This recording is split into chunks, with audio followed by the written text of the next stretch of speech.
Chapter 13, Barcelona, Spain, 1799. In the year 1799, our celestial voyage brought us to the captivating nation known as Spain. Their grand city of Barcelona greeted us with a cacophony of sounds, smells, and sights. The streets were bustling with people, their voices mingling with the sound of horses' hooves hitting the cobblestone roads. The air was thick with the aroma of spices and meats being cooked in street-side stalls. As we walked through these many streets, I couldn't help but feel a sense of awe at the sheer scale of human civilization. It was humbling to see how far they had come in such a short amount of time. But amidst the marvels and wonders, I also saw the dark side of humanity, poverty, injustice, and oppression. My companions seemed fascinated by every new discovery and experience, but for me, it was bittersweet. Every beautiful building or artwork that we encountered reminded me of my own past creations on my home planet. And yet here on Earth, I could never take credit for them.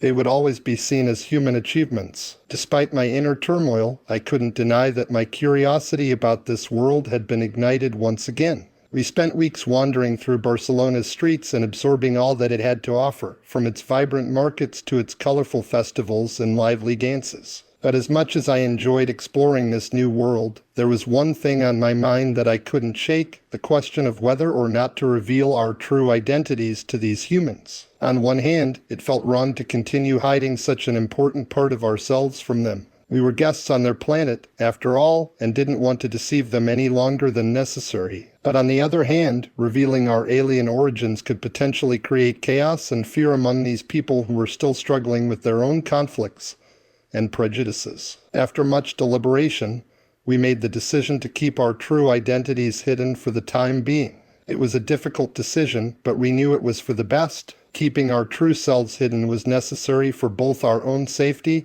and protection. Yet, as we donned our cloaks of secrecy and deception, I couldn't help but feel a twinge of guilt. We were living a lie and constantly looking over our shoulders, never able to fully be ourselves. But at the same time, the thrill of living in constant mystery and intrigue was exhilarating. We were torn between wanting to reveal our identities and fearing the consequences that may follow. We truly were cloaked in mystery and intrigue, a veil of secrecy that shrouded our true selves from the world. Our identities were like precious treasures, carefully guarded and kept close to our chests. Only time would reveal our secrets, but for now, we reveled in the thrill of this secrecy and the liberation that it brought us. The peculiarities of Earth were brought to life in the vibrant streets of Barcelona. We saw a man playing music on the streets with an instrument that resembled one I had on my home planet, but it was played differently and produced a different sound. We encountered people drinking from containers called cups and eating food out of paper wrappers. The sights, sounds, and smells were all so new and exciting to us. One day, we stumbled upon a large gathering of people in a park.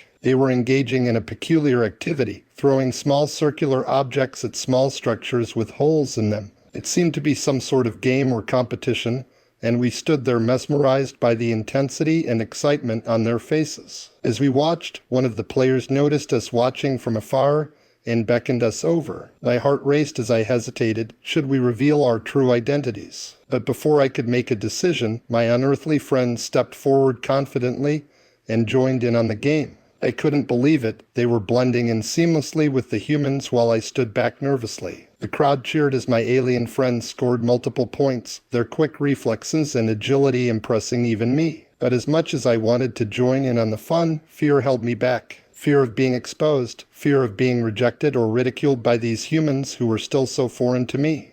Eventually, my friend's turn ended and they gestured for me to take over. With reluctance, I joined in on the game, my movements more robotic than natural. Despite this, I managed to score a few points myself, which elicited cheers from the crowd. But then it happened. Someone pointed out how pale my skin was compared to their own. My heart raced as I looked around nervously, wondering if anyone else had noticed. But to my surprise, the humans simply laughed it off as a joke and welcomed me into their circle. In that moment, I realized that our differences were not something to be feared or hidden, but something to be celebrated. As we continued to play the game, my fear incrementally melted away and I felt truly alive for the first time since arriving on Earth. The humans didn't care about our true identities. They only cared about having fun and sharing this experience together. After the game ended, we were invited to join them for a picnic in the park. My friends and I shared our real names with them, and they seemed to accept us without hesitation. However, no sooner did they accept us than their doctors and authorities ordered us imprisoned for being honest about our alien pasts. "Identify yourselves," one of them demanded.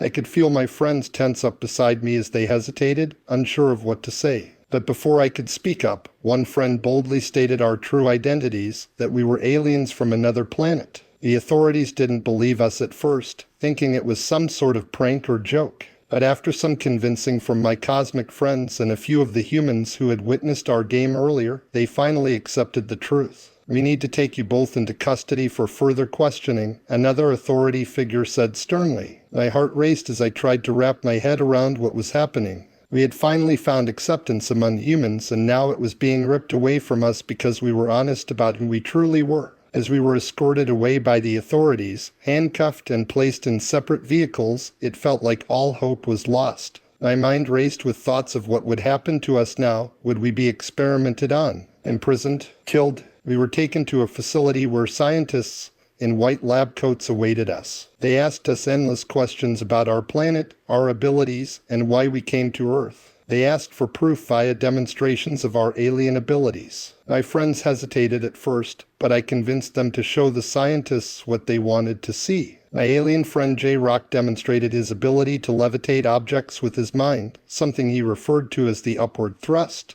Meanwhile, I showed off my shape-shifting ability by transforming into a small lizard and touching my tongue to the end of my nose. The scientists were amazed and couldn't contain their excitement as they feverishly took notes to record everything. As time passed by in the facility, my friends and I were treated like scientific specimens rather than fellow beings. We were subjected to countless experiments and tests, constantly poked and prodded while being kept in isolation from each other. But despite all of this, we refused to give up hope. We knew deep down that there must be humans out there who would accept us for who we were, aliens or not. However, as we spent more and more time with these scientists, we realized that this seemed less and less likely to happen with every single passing day. After many years passed, our powers and strength gradually diminished, and we were eventually sold off to a barbaric creation that humans refer to as the circus. This was a horrible existence, and briefly involved our kissing a bearded lady in front of large crowds, but at least we were finally allowed to send and receive letters, which will help to preserve our story for the ages.